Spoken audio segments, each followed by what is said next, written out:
இருக்கு சவுதி அரேபியால இருந்து பழைய கப்பல் உடைக்கிறதுக்கு வந்துருக்கு. 2 நாள்ல நம்ம போர்ட்டுக்கு வந்தோம். வந்த உடனே ஏல வந்தோம். ரோஸ் இருந்தா வாங்கலாம்ல? வாங்கினா நல்லா இருக்கும். உடனே கப்பல் முடியாத கண்டிஷன்ல இருக்கும். இது வாங்கி போட்டா நம்ம டிஸ்ட்ரிக்ட் யூனிட் அப்படியே சரியா ஓடிக்கிட்டே இருக்கும். ஒருவேளை சர்வர் பெருமாள் பார்க்க ஐயா செல்வம், சவுதியில பேசி போட்டீங்க. இந்த ஒரு வேளை கப்பல்ல வந்தாங்கன்னா என்ன சொல்ற, நீ கார்த்தேகமோ நம்ம ஃபிஷிங் போட்டு போய் நன்றி கடலை வச்சு வியாபாரத்தை முடிங்க. கப்பல் வரும்போது இந்த மீறி எந்த சாதாரண பொருளும் உழவு கூடாது. பார்த்துருக்க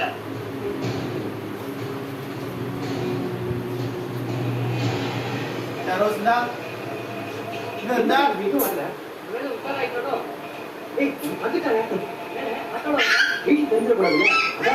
ரொம்ப தெளிவான நினைப்பல. என்ன பண்ணும் இவ்வளவு லேட்டா வர? சீக்கிரம் வர. ஓடி பஸ்ல போடுச்சு வா. என்ன கை கருப்பா இருக்கு பாத்தியா? இது நம்ம அப்படிதான்